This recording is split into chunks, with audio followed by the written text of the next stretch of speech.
अस्सलाम वालेकुम, मेरा नाम है नुमान और आप देख रहे हैं MNA टेक्नोलॉजिस्ट। आज की छोटी सी वीडियो में मैं आपको ये बताऊंगा कि हम कोई भी इलेक्ट्रॉनिक्स डिवाइस को कैसे देख सकते हैं कि ये 110 वोल्ट पे ऑपरेट होगी या 220 पे। आप जानते होंगे पूरी दुनिया में कुछ मुल्क ऐसे हैं जहाँ पे 110 वोल्ट इस्तेमाल किए जाते हैं, जिसके अंदर नॉर्थ अमेरिका और साउथ अमेरिका और जापान वगैरह शामिल है। यहाँ पर 110 वोल्ट और 60 हर्ट्ज की फ्रिक्वेंसी इस्तेमाल होती है। बाकी दुनिया के तकरीबन 70% मुल्क ऐसे हैं जहाँ पे 220 वोल्ट और 50 हर्ट्ज की फ्रिक्वेंसी इस्तेमाल होती है। तो आज की वीडियो में मैं आपको ये बता देता हूँ, अगर आपके पास कोई इलेक्ट्रॉनिक्स डिवाइस ऐसी हो जिसमें आपको पता ना चल रहा हो कि क्या ये 110 वोल्ट पे चलेगी या 220 पे, वो कैसे देखा जाता है ये आपको मैं बताता हूँ।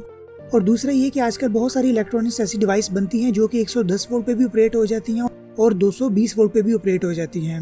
अब हमें ये कैसे पता चलेगा कि अगर एक चीज 110 के लिए बनी है तो सिर्फ 110 पे ही चलेगी या इसे हम 220 पे भी चला सकते हैं? तो ये मैं आपको बता देता हूँ।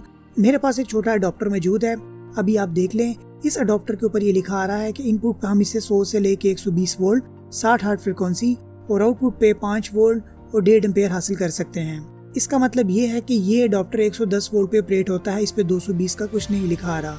अब क्या ये अडॉप्टर 220 पे चल सकता है या नहीं, अब इसको चेक करने का तरीका क्या है ये मैं आपको बता देता हूँ। यही तरीका आप किसी भी इलेक्ट्रॉनिक्स डिवाइस में भी देख सकते हैं।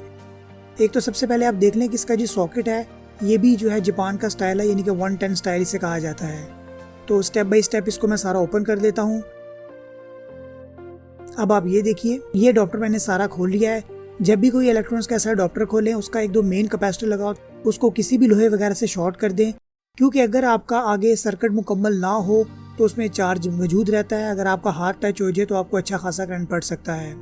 तो इसलिए जब भी कोई ऐसा आप सर्किट खोलें जो उसमें मेन कैपेसिटर आ रहा है, जो सबसे बड़ा कैपेसिटर आ रहा है, उसको किसी भी मेटल वगैरह से शॉर्ट कर दें। अच्छा जी, शॉर्ट करने के बाद आप देख लें इस अडॉप्टर के दो पोर्शन होते हैं। इसमें एक हिस्सा हमारा DC का होता है और एक हमारा AC का होता है। इस अडॉप्टर में आप ये देख लें कि जहाँ पे AC करंट आ रहा है, यानी कि ये जहाँ पे काली और सफ़ेद तार आ रही है, यहाँ पे देखिए कैपेसिटर लगा होता है। तो आप ये देख लें, ये एक मेन कैपेसिटर लगा हुआ है, ये काली और सफ़ेद आ रही है मेन, यानी कि AC करंट आ रहा है। और यहाँ पे जो कैपेसिटर लिखा आ रहा है, इस पे लिखा आ रहा है 10 माइक्रोफैरड और 400 वोल्ट, यानी कि ये मैक्सिमम 400 वोल्ट तक डिज़ाइन है। इसका मतलब ये है कि ये वाला अडॉप्टर हमारा 110 वोल्ट पे भी काम करेगा और 220 वोल्ट पे भी काम करेगा। इस तरह आप कोई भी इलेक्ट्रॉनिक्स की डिवाइस खोलें, अगर उसके अंदर 400 वोल्ट तक का मेन एक कैपेसिटर लगा हुआ है AC वाले पोर्शन में, तो वो आपका दोनों पे काम करेगा। लेकिन बहुत सारी ऐसी चीज़ें भी होती हैं, जैसे ये देखिए मेरे पास एक होम थिएटर मौजूद है। ये पैनासोनिक कंपनी का होम थिएटर 110 वोल्ट का है, लेकिन इसके ऊपर जो कैपेसिटर लगा हुआ है, इस कैपेसिटर पे 200 वोल्ट लिखा आ रहा है। अगर कैपेसिटर पे 200 वोल्ट लिखा आ रहा है तो आप उसे 220 पे नहीं चलाएंगे, वो आपका सर्किट जल जाएगा। अगर आप 220 दे देंगे तो शॉर्ट हो जाएगा, तो मुमकिन है आपका घर का ब्रेकर बंद हो जाए और आपका ये सर्किट जल जाएगा। लेकिन अगर आपके कैपेसिटर पे 400 वोल्ट लिखा आ रहा है, इसका मतलब ये है कि आप उसे 220 वोल्ट भी दे सकते हैं। तो उम्मीद है फ्रेंड्स, इस छोटी सी वीडियो में आपको समझ आ गया होगा कि कोई भी इलेक्ट्रॉनिक्स डिवाइस जिसका आपको ना पता चल रहा हो कि इस पे 110 वोल्ट लिखा है, क्या हम इसे 220 पे चला सकते हैं या नहीं, तो ओपन करके उसका एक मेन ये कैपेसिटर चेक कर लें, वहां से आपको अंदाजा हो जाएगा। आने वाले वक्त में हम मज़ीद टेक्नोलॉजी पे बात करेंगे।